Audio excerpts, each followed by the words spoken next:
Houston, Texas. Can we say amen for the message? Amen. Amen. God bless you. Lord, come on, give the Lord a praise clap all over the building. Come on, look at you better for the Lord. Amen. I can watch this hand clap all the picture. Get everybody to give the Lord a clap. Let him know you appreciate him and all he's done for your life. Glory to God. You may be seated in the presence of the Lord. Amen. We bless the Lord today. Amen. Amen. To the wonderful pastor, Pastor Sandle, with this great body of people here. Amen. To the honorees, my big brother and sister. Amen. To the Lord. Amen. Elder Chris and Minister Teresa. Amen. And to all the children. Amen. Brandy, Brianna. Amen. Bethany and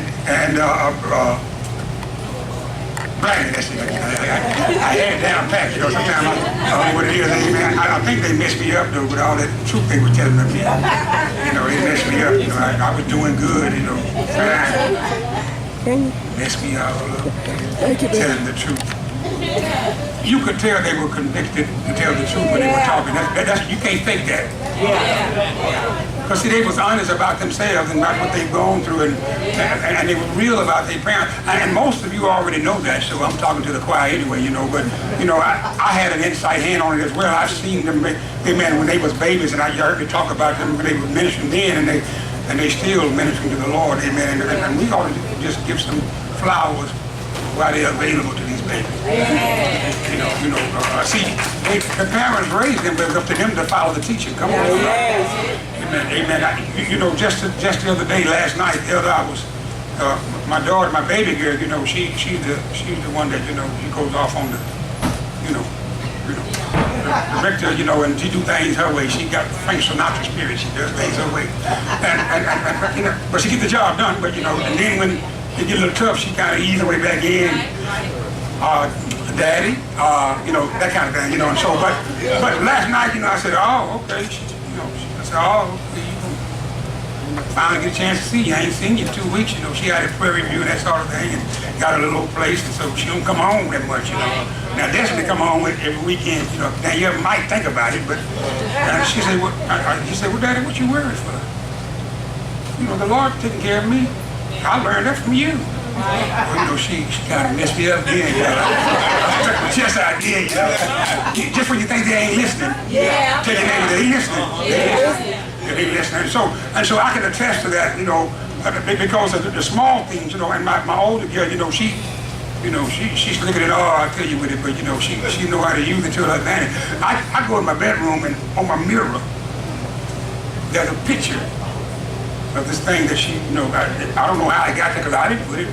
I said, baby, you put this on my mirror still now. So I looked at it, I go in the restroom, it's on that mirror. So I said, on the mirrors, I go upstairs to the restroom, it's on that mirror. So I said, let me go to the bedroom. And it's only in one bedroom, it's in my oldest daughter, Destiny bedroom. And so I said, so she came in and she said, so, Daddy, did you see all the pictures? I said, yeah, I saw them. I was wondering who had put them until I went in your room and I realized it was you. You know, I went around. You know, I'm an investigator too. Yeah, I'm an investigator. I show a little gadgets. And so I said, what's all the pictures for? She said, well, you said if you want to seize it, you got to see it. So I'm just making sure you see it. See, I'm the porter that's going to bring the vision that she saw to pass. That's her thinking, you know. And by faith, she believing that it's going to work, you know. And so she, you know, so she said, I said, oh, okay then, so I guess I'm supposed to, you trying to tell me something? She said, I'm just telling you that you said. If I'm going to seize it, you know, I got to see it. And so I want to make sure you see what I need to seize. So what she really saying to me is that I'm listening when you preach it. That's what she really said. But Bethany, I think it was Bethany that said it. I think it was Bethany. I wonder if it was Breeze. They said that they know how to turn it on and turn it off. They know how to be minister to elder, but they know how to be mom and daddy too. Yeah. See, we got to be flexible and to be both. And so it's also to have parents that know how to be parents, when to be parents, and know how to be ministers, when to be ministers. Now, we are always ministers and we are always parents, but our roles have to change depending on what we're doing and where we're doing it. Right. You know, and so no matter what, we're going to always be mom and daddy, but at the same time, we recognize it's a time for us just to be mom and daddy. Right. They ain't looking for the preacher. Because they know how to pray for themselves. They're looking for dad and mama now. They need to be nurtured now. They're going through some stuff, and they need daddy and mama now. Can I say it in that order? Why? Because that's God's order, you see. They might go to mama first, but mama gonna go to daddy. You can believe that, because the both of them got to make a decision. See, what has happened in the family, that baby said it right, it starts in the family. She was preaching herself. It starts in the family. Now, listen, I sit there an hour and a half. I did, Bishop Terry, I think it was right. I sit there, they had, and I listen to the clap, I'm one of those folk, I ain't quiet, so you can't be quiet on me up in here. I'm gonna need you to get with me in this thing. We're gonna have some church in a minute if you act right. Now I could preach how you've been acting.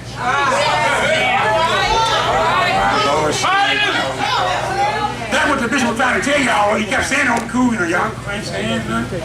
He trying to tell y'all, I'm gonna act like y'all been acting. Come on, somebody, amen. And then the baby got up and danced. Y'all got a little more clap there, I said, okay, well, they gonna be all right, amen. And then the Joneses got up, and got me down in a good way. Come on, somebody. That's gonna catch somebody on the way home. Don't let the Joneses. Baby, glory to God, amen. And so down, and now I'm stirred up now. Yes, sir. In fact, I've been stirred up for about 3, 4, 5 days now already. I couldn't wait to get here.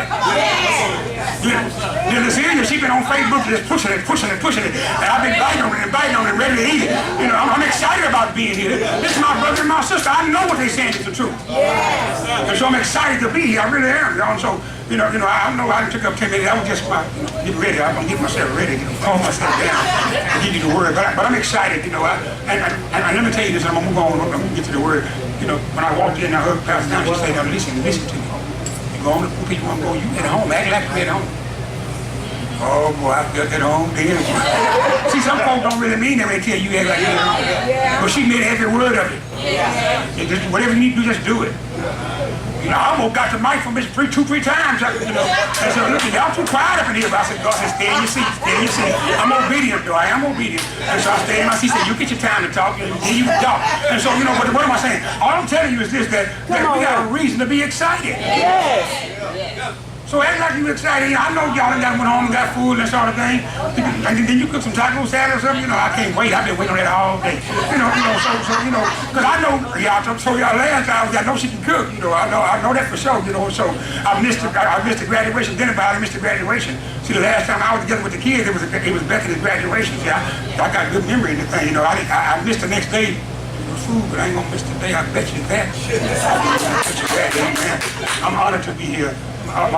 My wife said that she's disappointed she couldn't be here. She's the lead teacher in the 4th grade now, and thanks to obedience, God blessed her with the job. I remember 2 years ago, I called her Steve, and I told her, that everything she touched gonna be blessed. I said, start with my wife. I said, in 2 weeks she's gonna get the job. Exactly 2 weeks from the day that she hugged her, she got the job. They hired her full time. Created a 4th grade position for her. 2 years later, she's the lead teacher for 4th grade.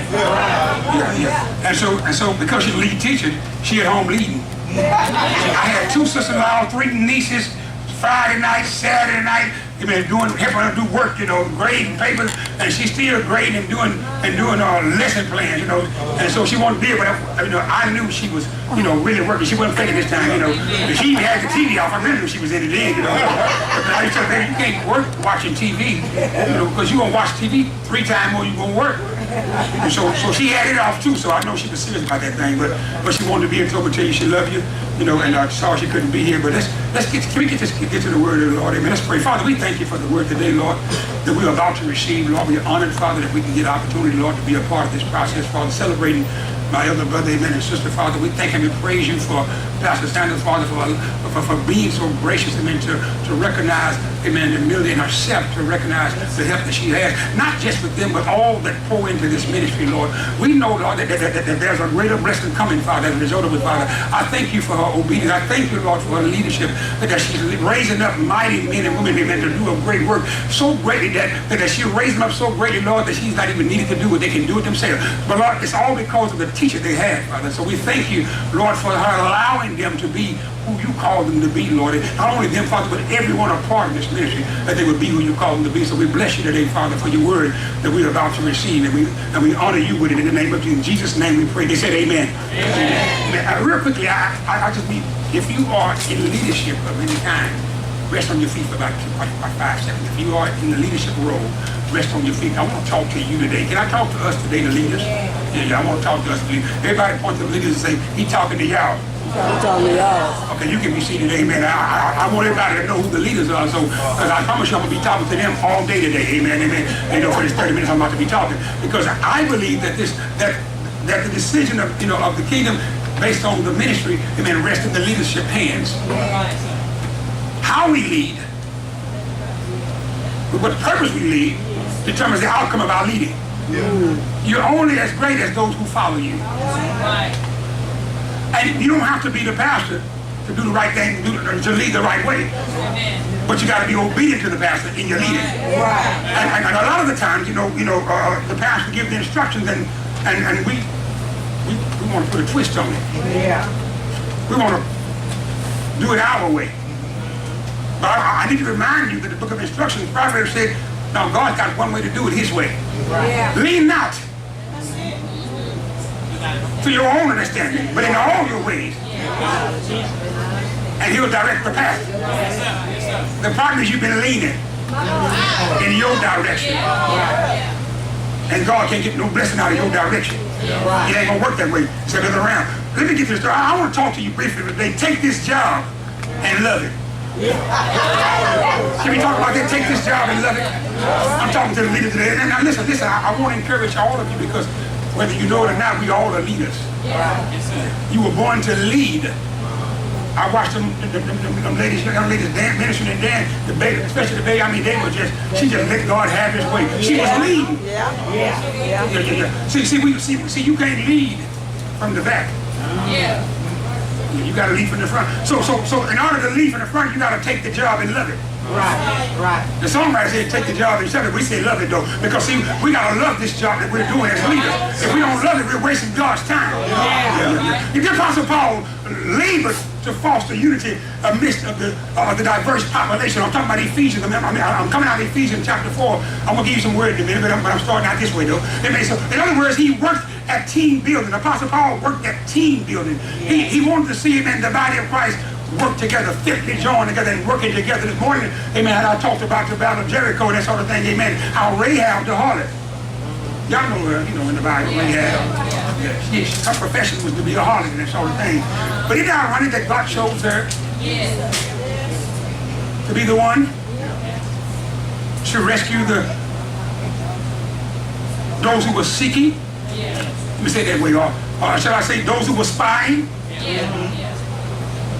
On the best way to overtake Jericho. I can imagine her saying, why me? I'm just a little old bit. First of all, the women was considered, low class already. And you had to be a harlot and low class. That's the way they were considered. That's the way them men looked at them. Sister, I want y'all to know, I don't look at y'all like that at all. I know I'm married and I got a couple of daughters and that sort of thing, and I can't see nothing but high class, first class about all their class. You feel what I'm saying? And the same about you. Amen. You are God's precious tool as well. And we got some male chauvinists. They showed this 3 times. You know what I mean? They don't believe in your preaching. They don't believe in your doing nothing, and they keep silent in the church. But they got confused on where the church is. They thought this was the church, but the church is. So it ain't the building where you gotta keep quiet. Keep quiet when you're talking too much. Sometimes you hush, you talk too much. I mean, not just the women, but the men do too. When God talked about men, usually we're talking unisex both. Anyway, can I prove it? In the 5th chapter of Genesis, I do believe in the 5th chapter of Genesis, when the writer was talking, amen, God began to talk about who he made Adam, and how he made Adam, created him male and female, made him, and he called them Adam. He called them Adam. Who? Adam and Eve, he called them Adam. Because she came from Adam, so therefore she was Adam. I kind of gave y'all a little bit of flash. But here's the thing, though. I'm trying to paint the picture. The problem is, we tend to get confused. And so Paul says, let me help you out. Let me get some order in the house. Let's get some team unity going here, y'all. He reminds the Ephesians of the attitude of the individual player. Sometimes you got that one. Just that one. That don't want to follow the rule. But why we got to do it that way? And then we get messy with it. We don't just be hard-headed, we get messy hard-headed. They tripping. I don't know why they got to do it this way. This is much easier way. And then you go, They done pull you into that thing with them, you know. That's how the devil works. He pull you in. That's Eve. You don't believe me? Ain't it funny? Don't it look good? Yeah. You ought to taste it, boy. I'm telling you. You gonna shut it down. Yeah. See, he was easing her in the way he wanted her to go. The power of suggestion is something else in the hands of the wrong person, or in the ear of the wrong person. Maybe the power of suggestion is something else. And so you won't shut it down. He know you gonna be just like him. Yeah. But you already like him. And he said, listen, you can do whatever you want to do up in this garden. Eat all you want to eat. You'll never go hungry. I just got one rule: don't touch that tree. Yeah. That one. Right there. Whatever you do, leave that one alone. You're going to have some problem if you bother that one. Yes, sir. And what does he do? He takes her right to that one. Yeah. Right when you were little bitty, little bitty, you were small. Mama, dad said, don't do that. Don't go over there. What you do? Do that and go over there. My daddy gonna tell me to throw him a rifle and don't look down. We fishing. Throw him the rifle and don't look down. Now how you gonna tell a 12-year-old throw him a rifle and don't look down? Right. What's the first thing we gonna do? Boy, but not my daddy didn't. Boy, I said don't look down. When my daddy spoke, you listen. So I tossed the rifle and didn't look down. He caught the rifle and he shot one time and said, now you can move. He had a .22 rifle. He went hunting every Saturday morning, 4 morning with a .22 rifle. Came back with squirrels, duck, geese, rabbits, possum, armadillo, all of it, They used to call him Dead-Eye George, didn't miss nothing, geese, duck, all of it. And so what happened was this 6-foot copperhead was between my legs and about this round and about 6 feet long, and his head was right by my foot. My daddy caught it and shot and said, now you can move, just like that. And I moved, and the head of that snake was torn up to pieces. And I said, we shot Dad, and we got in the truck, because that's where I was going to be the rest of the day. Because I was through fishing for anything, whether it was men or fish, I was out of there, because I was on with it at the time. But I'm grateful my daddy was a good shot. Come on, somebody. So he was about 78. He gone with the Lord. He was about 78, and I went to go check on him, and so I was at the back door, and I see about 45 yards over there, a rabbit. I said, Daddy, I see a rabbit about 45 yards over there. But you still can't hit it. Boy, you don't know what you're going to do that 22. He said, where you at? I point him out. Tell you maybe he going somewhere. See, he's leading me, and I didn't know it at the time he was leading me. Just stay with me, I'm going somewhere. He said, oh, okay, I see him, watch this. I said, now you go get it. Just like that. 78 years old. Now you go get it. Well, guess what I did? We got it. But see, but several years later, he died around 95. That's a long time, ain't it? I mean, I'm gonna live at least 94 at least, in good health. But when he died, before he died, he said something to me. Now I heard the baby, y'all. I'm an investigator. I told you, a spiritual investigator. I heard her say, my daddy told me he loved me. And that done something to me.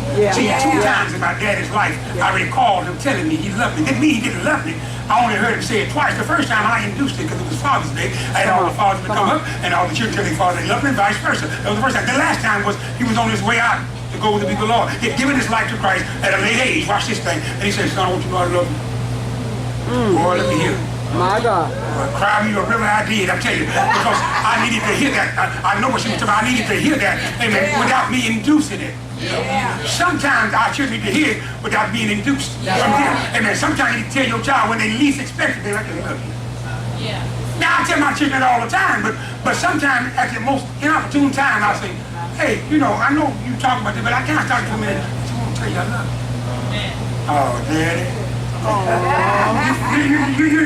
See, you can't lead nobody without loving them first. And so Paul is trying to get us to see this picture here that it starts with leading. And then Paul says that, he says, I therefore, the prisoner of the Lord, beseech you to walk worthy of the calling which you were called. He said, walk worthy. Now let's see a worthy walker. That's the leader that you don't have to call and remind he's supposed to be here, she's supposed to be here, at what time. They 30 minutes before the time, all the time. That's the worthy caller. Right. That's one walking worthy. And the one that walk, you know, when they have to, when other folk is looking, when they back against the wall, I ain't talking about them. I'm talking about the one that you ain't got to tell nothing. I'm talking about the one that'll see the paper and pick it up and won't walk by it 15 times. You know that leader, you know. The one that see a need and don't ask, just go meet it. You know that leader. Yeah. The one that when it's time to give, you know, be the first to give and the last to quit giving. That leader. Yeah. Who said money? I said give it. I mean, that could be anything. I mean, we always thinking about money. I'm talking about, I mean, your time, your talent, and your money. We need church. The church needs it all. I said the church needs nothing. Not the church needs it. And I say, so we got to understand that we've been called to a certain order. And we got to walk worthy of that call. He goes on in verse 2. With all lowliness and gentleness and long suffering. Yes. Yes. We done got the microwave mentality and moved to quick suffering. Ooh, that hurt, Lord. Now I can move on. No. Ooh. 2 days later, ooh. A week later, Lord Jesus, I'm going to need you to step in. And 4 weeks later, you still talking about Lord Jesus. But I think he told Paul, my grace. Yes. Paul was complaining about something that didn't feel right to him. And he said, if you ain't got no long suffering, long suffering. I think about, okay, let's just consider just the first 30 minutes of Jesus' beating. When they were beating him, you know, with the whip, the stripes. Can you imagine every lick, how long that was? Jesus knew what he was about to face. When he went to pray for the last time, he said, let this cup. Yeah. Yes. I got some scholars today. Y'all hear him say, man? I got some scholars. Thank you, brother. I got some scholars. And watch this. And he thought about this thing. Nevertheless. Where are the nevertheless people? I see the ones that hit the cup hard and they mean it. But where are the nevertheless people? What happens to them in the church now? Used to be a time where we had a nevertheless spirit. You know, we go to church, ooh, we've been in church too long, 30 minutes. I mean, you know, where are the nevertheless people now?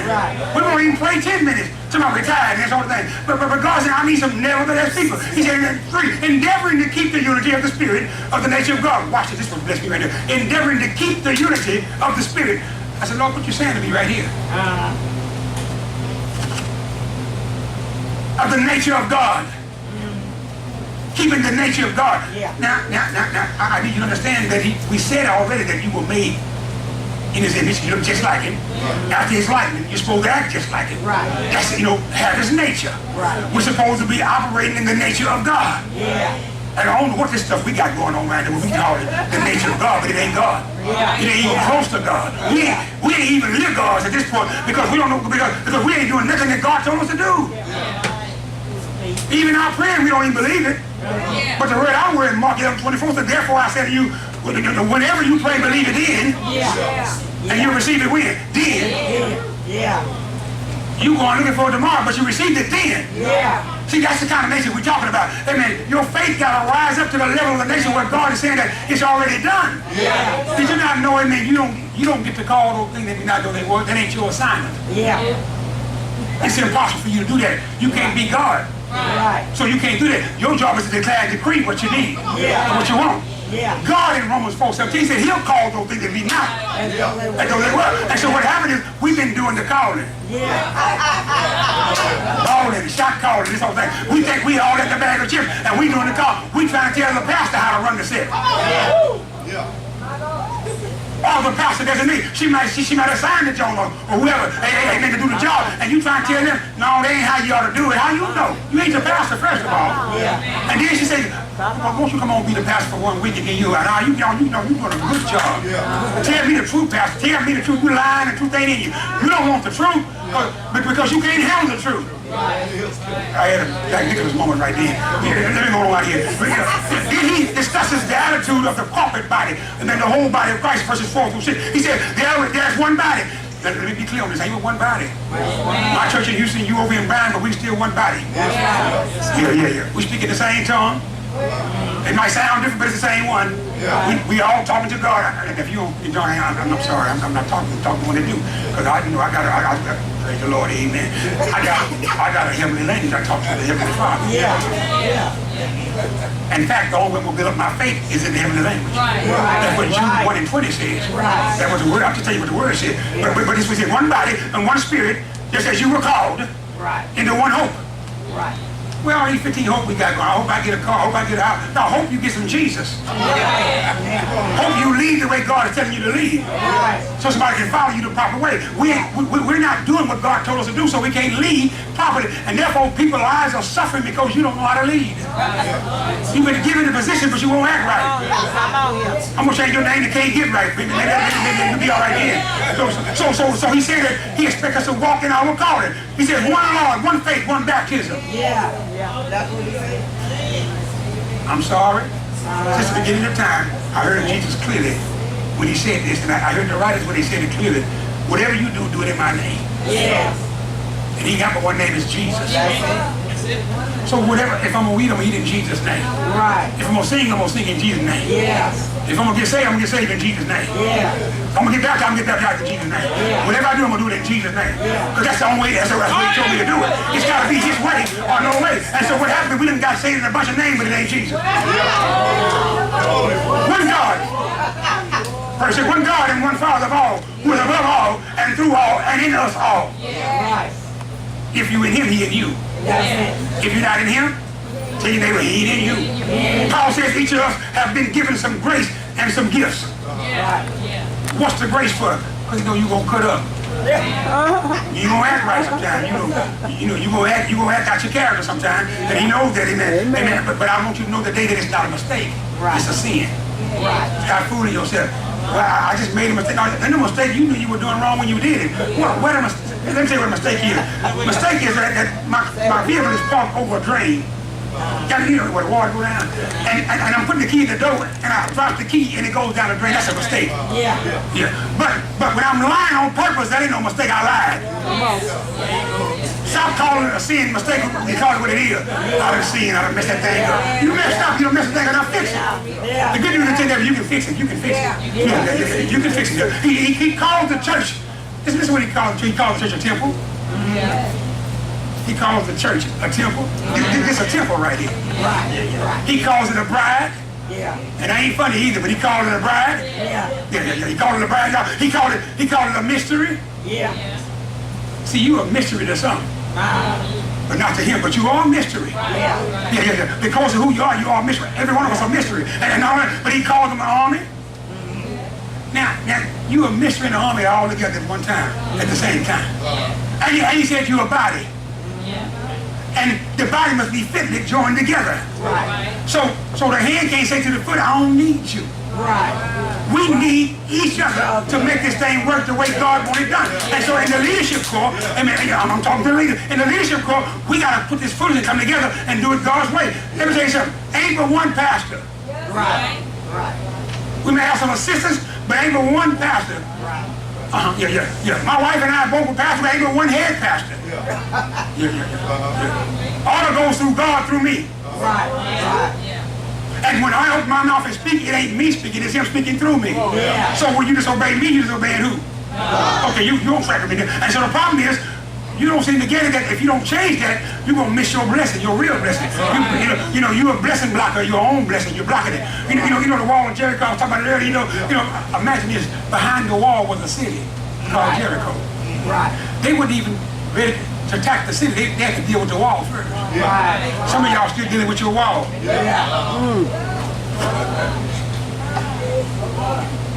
Some of y'all still dealing with the wall. You ain't got in the city yet to tear it down. You got to deal with the wall first, the wall that you built. See, anytime you got to destroy something, it's because you built it. So God uses you to fix what you messed up in the first place.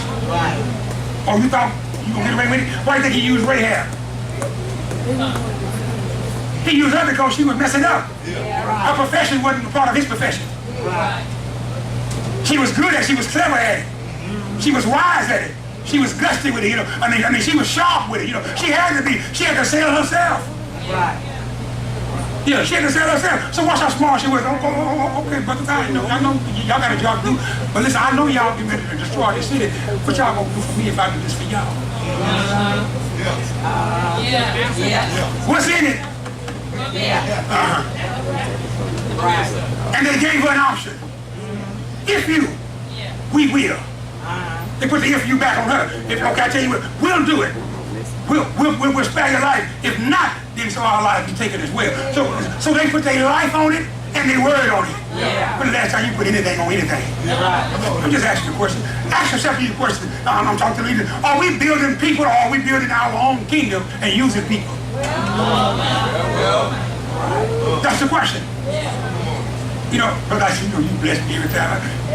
See, when I was heavy, I couldn't do all that, getting all down and like that. I just enjoy you. Nobody else don't enjoy you.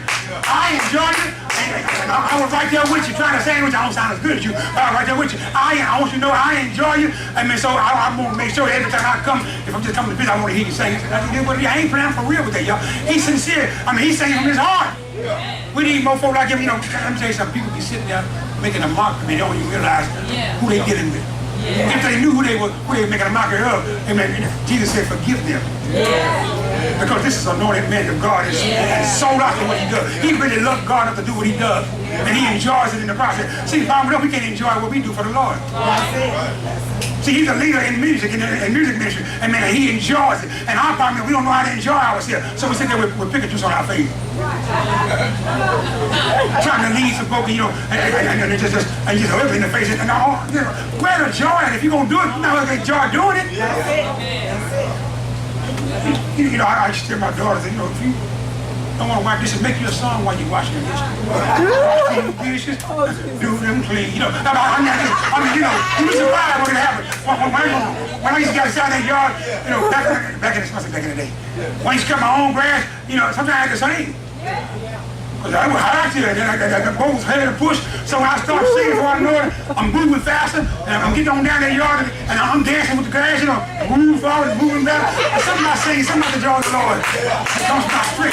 Something happens on the inside when I go to sing it, I mean, at the time, 2 years ago, I couldn't even walk one block, not even one block without some pain. And so I walked 2 blocks for a whole week. I walked, and all of a sudden I just started singing. And started walking. And before I knew it, I had walked a mile. Something about the joy of the Lord. Get that strength on the inside. I do stuff I ain't never done in a long time when I get the joy of the Lord. And the question is, amen, do we care enough to confront people when it really matters? As leaders, do we care enough to confront people when it really matters? Amen. There's some folk you can confront all you want to, you're wasting your time. They're gonna always be a big devil if they like it. They like being devil. The sinner's gonna be with us just like lost soul. Lost soul will always be with us. Somebody going to hell, I promise you. Tell your neighbor, don't let it be you. Don't let it be you. But somebody going. I'm telling you how I know because the word is clear. What the Lord said. Depart from me, ye work of iniquity. I know you're not. And some person say, I never knew you. So we're gonna always have the sinners with us like the poor. They're gonna be with us. Amen. So sell this thing. Some folk are hard-headed and rebellious and ain't gonna listen. It is what it is, and they're gonna be in the church every Sunday. And sometimes you get a whole family of them. And let me talk to the pastor. They want to run the pastorship. They want to vote you out because you told them the truth. You can't be having those folks that you got to tell the truth they don't want to hear because they'll vote you out of the church. Not out of mine. They didn't hire me. And they can't fire me. Watch this. I went a step further in the Holy Ghost. I mean, me and my board got together and decided that I hire every board member. I choose him. We don't vote. I mean, I appoint him. I'm just like my dad. He appoints, I appoint too. Come on, somebody. I mean, so look here. Guess who the one can't be fired from position? Me. You can't vote me out. You can't call the laws on me. Because you didn't build it, God gave it to me to build, and we built it. And I had 5 churches call me, it was packed with 100 or more people, asked me to come pastor. I said, nope, can't do box cake churches. You know what a box cake church is already made. The problem is when the cake is already made, I don't know what the ingredients on the inside of it is. And so here I come over there trying to run the church, I mean, the way that God gave it to me, and it ain't lining up with your flavor. You don't really like the chocolate altogether, and so that's what I like. And so, because that's what God told me to like, and I do what God tell me to do because He's the king, and not who you are. And so what happens is you're going to get mad at me, and you're going to kick me out of your church, so I'm going to stay out of your church, and I'm going to raise the one God told me to raise up.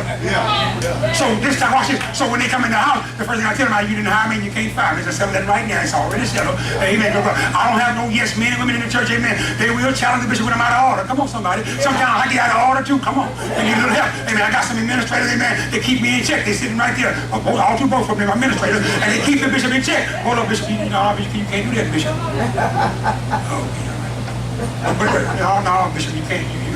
Get out your head. Get out your head, bishop. See that? You get some pastors, you go tell them that, who you talking to? I'm the pastor. You too grown for your own bishop. You too grown. I tell you nothing. Pastor, sometimes we wrong. I said again, pastor, sometimes we wrong. Pastor, can I share this with you?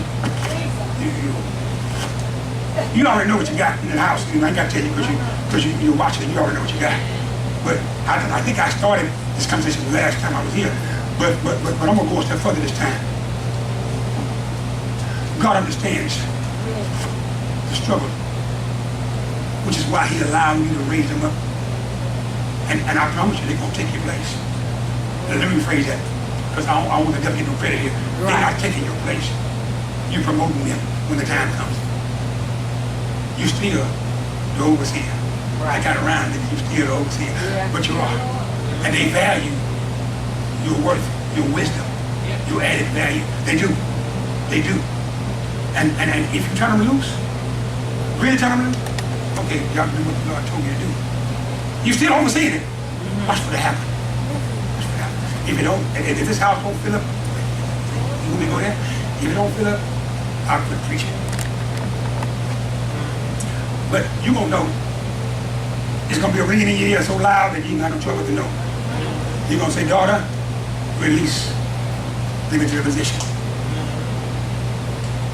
I'm not trying to force your hand. The devil is a lie. When God says, speak in your ear, you'll know. You ain't been preaching all these years and don't know His voice. The devil is a lie. So I know you know it. But it's a reason why you keep celebrating Him. I know you got some more good people that is working, but it's a reason why you're celebrating them. Right. They got your heart. Yeah. They got your heart. They're you. Yeah. They're your double portion. They're your Elishas. Can I say it that way? You're the Elijah, they're the Elisha. If you're with me, you say it to them in the spirit. That's what God is saying. If they're with you, when you take it up, now you ain't finna leave no time, so I'm just for the record, I won't do the devil a lie. I mean, but what I'm trying to tell you is that the mantle will fall upon them heavily. And you gotta be prepared. Stop listening to people talking. Because they talking. Some of them mean a little good. Most of them just messy, they can't help it. And you gotta block it out. Yes, sir. I need you to hear two voices, God's and your leaders. And you might not always agree with it from either one of them, but it's gonna be righteous. And if you be obedient, sometimes it's hard when you know God pulling on you. Say, yeah, I'm transparent, I'm real as I keep it 100 with you. You know, so sometimes you be saying, no, I don't know if that's what God wants to do. But nevertheless, gotta come out of your mouth. This is what Mama wants, this is what we're gonna give her. Watch what, see, God thrives off of your obedience. It turns Him on for you to be obedient. Yeah. And your blessing comes through the obedient process. Right. You can't be a leader and not be obedient. Right. How you gonna be a leader when you won't do what the leader tell you what to do? Right. So what do you think will happen when you start leading? Folks gonna be hard-headed when you rebel against you too. When you rebellious, you know, it's a domino effect. Right. It's reaping what you sow, not coming, it's reaping what you sow. They call it coming, I call it reaping. The Bible says reaping. I ain't found coming in the Bible nowhere yet. So it can't be that, you know, glory to God, amen. And so here's the thing. So Paul is warning us of the consequences. Right. When we don't take this job and love it, there's a consequence behind it. When we don't do it with all our heart, all of our might, You see, wherever you find your hand to do it with all your might. Yeah. You can't serve God. You can't have lead in the kingdom. Either you're a leader or you don't. Either you're a leader or you church folk. But you can't be both. Y'all know what church folk are, right? Y'all know church folk. Some of the folk that go to the building and call it the church. Right. You try to run it, and you don't want to control it, and that's all the thing. Church folk. Yeah. You know, kingdom folk don't do that. They do what the king say do. They know that the king gives his orders sometimes through the pastor. Right. Sometimes through the spirit, but either way it's him. Right. And so they say, yes, ma'am, or yes, sir, whoever the pastor is. If you got a joke, amen, that won't respect you as the leader, they ain't yours. God didn't plant them. It pleased the Lord to plant them here. It pleased the Lord to plant you here if you here. Now allow him to work through you if you're planted here. And so watch this. That means that if you are planted here, God planted you here, it's going to be some uncomfortable moments for you. Because you're saying, God, remove every stumbling block that's causing me to stumble and miss my blessing. Then he moves something you want to keep.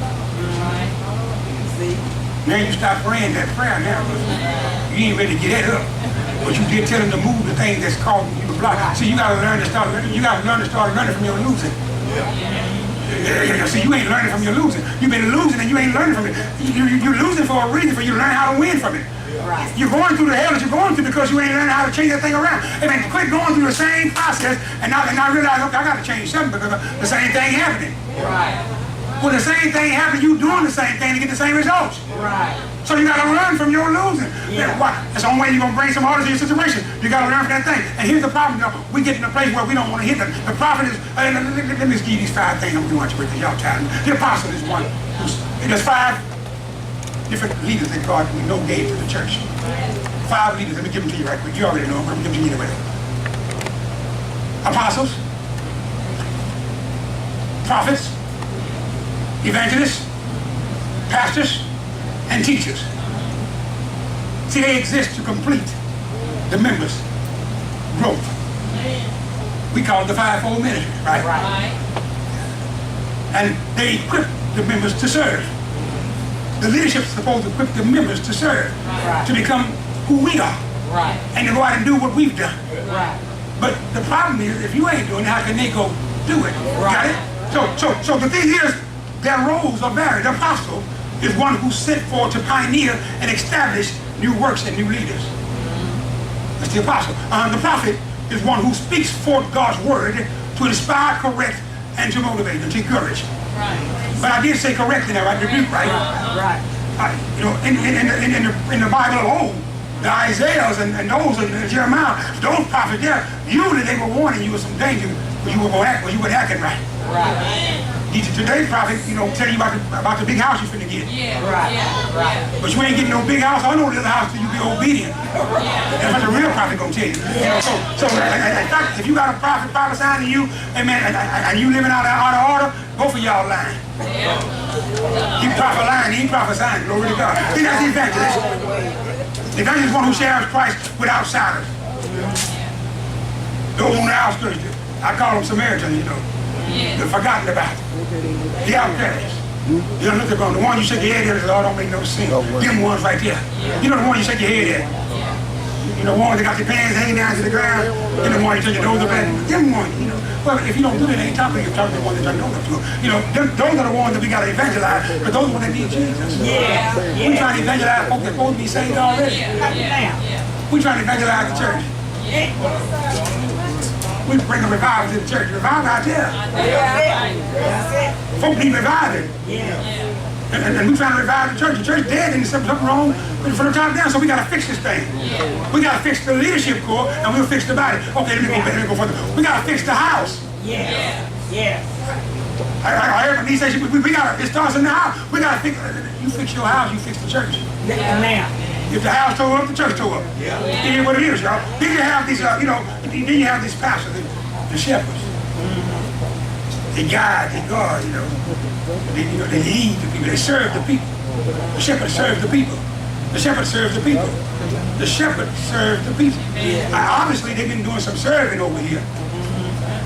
The New Testament, they've been doing some serving. I mean, from Pastor Sandle down through John and all the rest, they're doing some serving. I mean, we got to serve the people. Yes. And we can't serve always wanting to be served. Right. You seen them. They got 4 or 5 people walking with them, one packing the briefcase, one packing the water, one packing the apple juice. One got the handkerchief. Yes. And when it's time, he places the handkerchief right, and he stands at the wall and changes it. Can you preach? From holding the microphones and everything. I ain't saying nothing, wrong to do if you're gonna do that. I ain't saying that's wrong. I'm just saying that if that's all you about, just doing that, and you ain't gonna do nothing else, and you ain't serving. Right. And the one that you're doing all that for, if he ain't doing it for you, I believe it was Jesus that washed the disciples' feet, not the other way around. So sometimes, the bishop, the pastor, the apostle got to wipe, the disciples' feet, the laborers' feet, the leaders' feet, the members' feet. Who gonna feet God tell you to wipe? I ain't wiping them. Well, then you ain't gonna be with God then. So what if they got some person told you gotta wash them anyway? Somebody gotta deal with yours. See, that's real service. See, real service gonna cost you some pain sometimes. You got to do some stuff you don't really want to do. You got to smell some smells you don't really want to smell. You don't get to turn away from the alcoholic. Coming in the church off the street, you don't get to push him away because he needs you.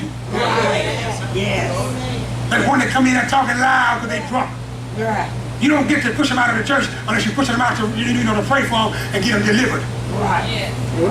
Sometimes you might take them out of the circle outside of the door to deal with it, but you don't get to push them away because they got issues. Because they've been under the bridge for two weeks and smell like the bridge. You don't get to say they don't need Jesus. Real needs understanding that's what the real need is. Go into the highways. Everybody wants to try to lead in the church. He gave you a pastor for that, to shepherd you.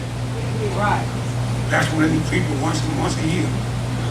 That's one better than some folks get all 5 years. Well, maybe if you did more, you get more time to preach that year. You so busy on the preach when you got all that out there to preach to, and you everybody preaching up here. What's so much better about up here than out there?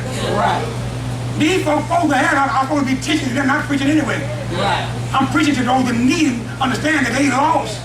You're supposed to be the one that saves, so I ought to be teaching you, preparing you, discipling you to make a disciple of you. I ain't trying to get you to, get you to fall out over pews. Preach. I mean, I can hoop if you want me to. All that good stuff. But I ain't here for hoop. I'm here to help you, not hoop you. We need to be taught. We need some structure. And the kingdom is lacking because we're not doing our part. Finally, he'll be all right. Don't worry about it. It's all good. Finally, there's a teacher. There's one who trains God's people in the truth and in doctrine. Others, for others to do the same thing. Now watch this. Sometimes the pastor is the teacher and the pastor. Until God brings the teaching in the house. And the pastor should get excited when the teacher come in. Because that takes the load off of them. I want every minister under me, every leader under me to be better than I am. I want them to be so great that I'm not needed. I'm not selfish, This is not my pulpit at my church. It's not mine anyway. It's the Lord's. This is the Lord's house, and all we can do is serve. And He's the chief cornerstone, not the pastor. The pastor answers to the Lord. We're only doing what God. Watch this. God tried to tell us in Jeremiah. 13 and 15, He tried to, I'll give you pastors after my own heart, who will give you some knowledge and understanding. I feed you and lead you. You swallow and follow. Simple, ain't it? It's that simple. Why we got a problem doing it if it's that simple? Why is the problem? See, the problem is everybody's wearing these titles. Come on. But ain't nobody carrying out their assignment. You an evangelist for 15 years and won one soul to Christ yours. But you an evangelist. You were a teacher, the only thing you taught was what not to do. Right. You're wearing the title, but you ain't acting the part. So what's happening is this right here. You're not learning. I said earlier, for you to lose. And here, more importantly, watch this here, y'all. That what you do is done. If it's not done with passion, you're not in your purpose anyway. That's it. If it ain't done with passion, you're not walking in your purpose. So what do you do when your order is out of order? What do you do when your order is out of order? See, many of us are out of order, so our order is out of order. So we're walking out of order, and therefore everything we do is out of order. That's what I'm talking about. And so we're trying to raise up people of God out of order. Leadership, we got to come together and understand that ain't but one leader. God is our leader. And God has already mapped out the plan. He's already set the standard. Why are we trying to reinvent what God already invented? Why are we trying to revamp it and redo it? Ain't nothing wrong with the way God say do it. We just need some folk that'll do it. When you start, let me tell you something. Here's our problem. I'm closing with this. I promise you I am. Come here, William. Here's the problem in the church. This the layman. They trying to talk to you, but you Mr. Know-it-all, you the leader. And so they trying to talk. See, you listening with your ears, so you ain't hearing nothing.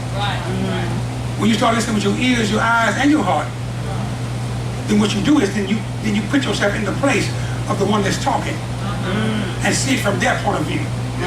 And from their point of view, you can see what God is trying to do. I mean, they're trying to tell you where they are, what they're going through. You busy trying to tell them what they, how you ought to do it, and how you think they should do it. But you can't do that without hearing what they're saying first. So put yourself in their shoes and listen with your heart, with your eyes, with your ears, with your heart, eyes, and ears, not just your ears. The eyes will tell you a whole lot when you use them.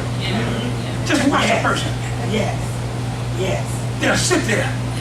They'll sit there and word going for the scene, but you can tell when they don't like somebody.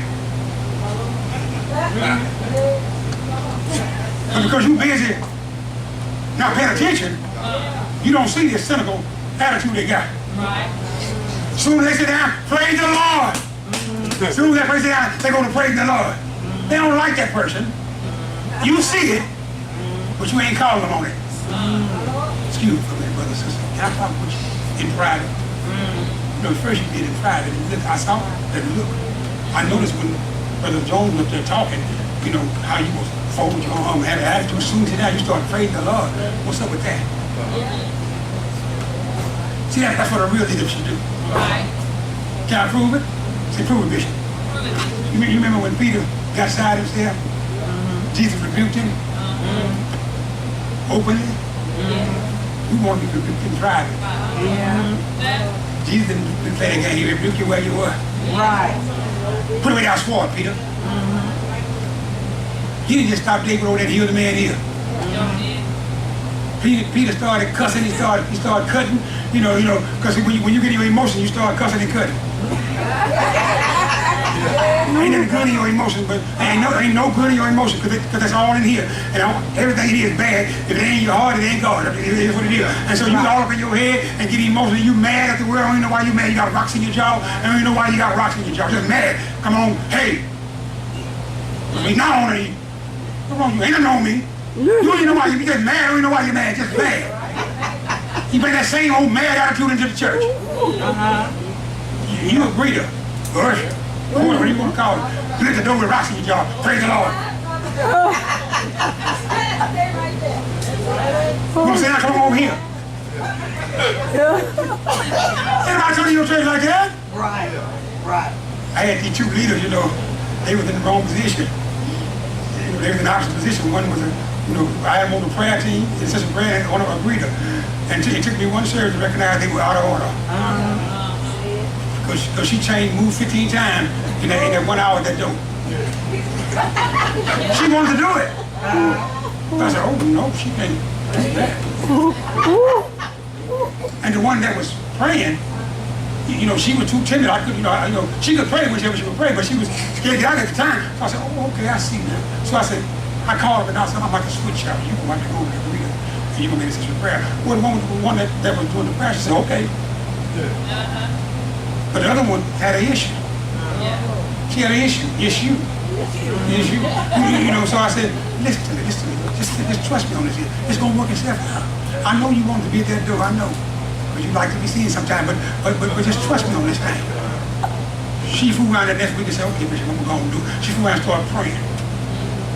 And brought the house down in 15 minutes of praying. And the house just tore up. Folk getting slain, she praying. Anybody touch her? No. I mean, for real praying. Ain't nobody that fake stuff. You know, people just falling. I ain't falling. But these folk, I mean, just gone. You know, and y'all, you know, just pray 15 minutes. And not a person in their seat. Everybody in the house crying. I'm all tore up on the floor, just crying. I mean, because she done went all the way up in there and out of there and back in there. And so in fact, I didn't even preach that day. I said, church over with. I said, but you don't want to pray. She said, thank you, Bishop. Sometimes you got to do what you don't want to do to get what you don't have. That's right. Leaders, listen to me. I'm closing with this here. You know, I really came to teach today. I really did. I need you to understand that we cannot continue church as usual. There's an urgency right now of the moment for us to get this thing right. It's time to have some meetings in our leadership and discuss some roles that need to be changed and discuss some folks' timing and discuss some folks' loyalty and commitment to God. Not to the pastor, to God. If you get committed to God, you do whatever the pastor say do in the first place. So we need to meet because half of y'all late all the time. Okay, 3/4. All right. Amen. See, we don't like the truth, but it's the truth. I don't care how you slice it. We gotta quit being late. Right. Amen. She hitting hard. I want you, boss. Leave him alone. I looked at my time, you know, my sister texted me and said, you're going to start at 3. Then I looked at the flyer, said 3:30. I said, okay, let me get clarity. So I got clarity. 3:30. I said, okay, no problem. We press it, make sure we get it. We got it at 3:17, exactly right, 3:17, 3:16, right now. So I mean, I had 20, 30 minutes to spare, you know, so I was early. I mean, I was almost early anyway, you know. I think 30 minutes is early. It was halfway early, say that way. And so I'm excited, you know, still excited, you know, bragging around, you know. I'm preparing. God said, look at your time. God told me to go try to get your time. Okay. What you want to do, God? I just want to do some more time. Okay. And we're through with it. And now I know why he told me to say that. Because he wanted me to say this. We ain't time man. I know they say about us. When we started today, I know they call that, right? How many know that there's anybody's time if you late? It ain't just black folk. The problem is we just see more of us doing it. So we think. The problem is though that who you're doing it to is the problem. It ain't to Pastor Sandle. She was in on time. Now we got you at the same time. We about around the same time. And so it ain't her. You're causing the pastor to step out of the comfort zone, holding up church because of you. See, this I say what we need leadership need to be dealt with because we don't get enough of this. See, I can get away with it. Ain't your pastor? I can get away with it. Mine get it all the time, so they know I'm coming with it. I be shooting loves on the cool too, you know. I say, oh, okay. Praise team practice at 8:30 Sunday morning. Oh, okay. It'd be 9:30. They ain't got there yet. And when they get there, that's what I say. And all they can do is just. Bishop, I'm sorry. Don't be sorry. Be on time. I ain't being ugly. I'm teaching. That's my job. I got a responsibility to rebuke them when they're wrong. That means, okay, for the record, that means to correct. That ain't a bad word. Parents been doing it all our lives. They've been rebuking us. You're the man of God. They ain't like it. You ain't like it when your parent rebuke you. You got mad at them. I can't stand them. This will happen. Mama. But you can't stand them. But what it was, you couldn't stand being corrected with the problem was. And we still today can't stand being corrected. But here's the one you know can stand it. Because they say thank you. Yes, sir. Yes, ma'am. Thank you. And they don't go tell nobody else what you did. Right. She went over there and she did. No, they don't do that. They say thank you and they work on it. That's how you know they're real. If they say thank you and they still doing the same thing, they ain't working on it. So you gotta go back and say, I thought you were working on this thing. So when they come up for prayer, I can't pray for you. You won't be on time. You out of order. It's a requirement for leaders to be here 30 minutes in advance. Right. So if you're late, I ain't praying for you. Pray for yourself. Not to be late, then I pray for you for what you need. That sounds ugly, sounds tough, don't it? No, that's discipling. That's bringing some discipline to the body, to the people, body of Christ. We got to be disciplined in what we're doing. And so, you know, I came with one way, and God said, no, I'm going to take you a whole other way today. And so what you're seeing is, you're seeing faithful discipleship right here. Now, they didn't tell me that. Somebody else told me that. The members told me that the first time I came, and the second time, and even this time. They're faithful. Y'all been saying it. So if everybody lying, it's y'all.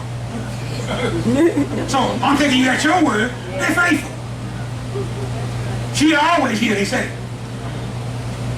Always. Sometimes it's her and pastor. And a couple times it's been her. There's something wrong with that. But Bishop, see, I that particular day, excuses are the nails that builds the house of faith. Sometimes you can't get here. I understand that. I ain't that tough. I understand there's going to be times that you can't make it. Legitimate reasons. But you ought to at least pick up the phone. Right. Don't be trying to call no Tyrone. Call your pastor. If you can't get the pastor, call the one next to the pastor, assistant pastor. Can't get him, call the assistant pastor. But call somebody in leadership. Listen, I'm trying to make it. I'm over here. I got this going. And then guess what you say? I ain't gonna be able to make it. You lying still. Tell them why you ain't gonna make it. That's what you do. Then you're being real with yourself. Because you're being lazy and you don't want to go. And if something's really wrong, tell it. That's your sister, your brother. You ought to be glad that they can pray with you. Because the minute you tell me something wrong, I'm going to go to praying. Okay, I'm going to get out your way. I know y'all tired. But I want you to know that I ain't going to change my stance on this thing. I'm talking about my house too. They know. I'm serious about this thing. I got a checklist I started on me. This day 54, I've been praying, I've been declaring, decreeing. I'm slow to speak, I'm quick to listen. I'm slow to become angry in Jesus' name. You know why? Because I get easily frustrated. I used to anyway, 54 days ago I did. My wife said, David, I'm proud of you. She said, I see the labor. Because I don't just post it on Facebook. I might say it 10 times throughout the day. Because I get frustrated at that time. So I catch myself saying, oh, no, I'm slow to speak. And the more I do it, the less I find myself needing to be slow to speak. Right. Especially in relationships. You know, husband and wife. You got some husband and wife here. Y'all know what I'm talking about. If you're married, you do. If you think you're married, you want to be married, you do. You know, because when one of y'all get a tube, that means you want your way then. Right. The only reason you need an attitude is because you want your way. Right. And you can't get it. So then you got a problem. You're mad. You big mad or little mad. See, when you want your way, that's where the problem is, because you're selfish. Your ego takes over. Because ain't no one way, that's God's way. So quit tripping and go on and just say, okay, you know, hold on, wait a minute. Let me take me out of it. Right. Let me be slow to speak. Why? Because if I'm slow to speak, I have time to process what just happened. If I can process what happened, and I listen to God tell me how to handle what just happened, I'll never have to worry about being angry with what happened. You get it? That's why I do it every day. You know, I stop so I can process what happened, so I can get instructions on how to handle what happened, so I won't get angry at what happened. And so I started watching it. Because, you know, he's witty, he's crafty, clever, the devil. Y'all know him. And you know, he used the one that's closest to you. Who's closest to me? My wife, of course. My queen. My chocolate thing, you know, all that. She's the closest to me. And the devil showed me how to jug through her. At least that's what I see anyway. So watch this. I started watching moves. Because I'm an investigator. I got a particular set of skills, and so I watch at certain times what she get ready to say and how she gonna say it. I already know this is gonna take over me into that frustrated moment. So at the minute I pick up where she finna go, I turn on my happy motor and my sweet honey motor. I got I imagine there's a honey. I'm looking at a honey jar, and my wife is in honey, and I love honey. And so I'm watching. So when she say whatever she gonna say, instead of me getting mad and frustrated because she already know the answer, I say yes, sweetheart. Yes. See, I'm practicing, because I ain't there yet. So I gotta practice, I gotta look like I'm really in that thing. Yes, sweetheart. Yes, I put it in there. Yeah, I sure did. We got this money, the change and the new change in the bucket, we put into the children's ministry. I said, baby, you been putting, where you been putting it? I don't think you been putting the money in there. I said, well, I'm gonna steal the church money. I'm upset. So God said, slow to speak. So I called my minister, I said, come here for me. I called him, I said, come on in here. I said, I need you to watch. I took the money, the loose change, and poured it in the bucket and in the container for the children's, I get children's money. I said, you my witness, right? Why you my witness? Watch God. I said, baby, I need you to know that I put the money, the loose change, into the children's container. Okay, baby. Did he need a witness? But I was prepared just in case. God said, when you do it my way, you don't need a witness. I'm your witness. So I'm learning, that I ain't got to get upset when I think she's jugging. When I think, that's the problem I'm doing, the thinking. Let the Spirit do the thinking for you. That's it. Some sisters, y'all got that then you got that is the answer you look for your keys. The other something ain't right. Mood changed.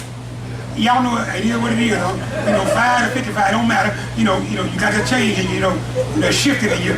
And brothers, we got to learn to shift. We got to understand the shifting when they make the shift. You got to understand that whatever it is going on right now, that you cannot and will not get frustrated, because if you do, amen, you just lost your patience. Right. When you lose your patience, you lose your patience. So I'm learning how to change my attitude when I see hers coming.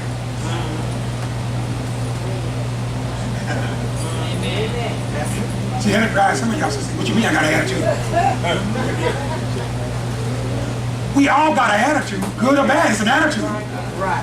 Who said it was bad? I just said I see her attitude. I'm learning how to adjust mine to meet hers. Right.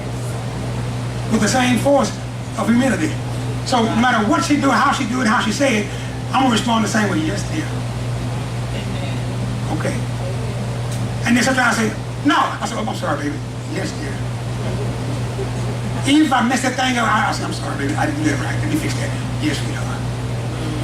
I want to get to the point to where nothing nobody do frustrates me. Yes.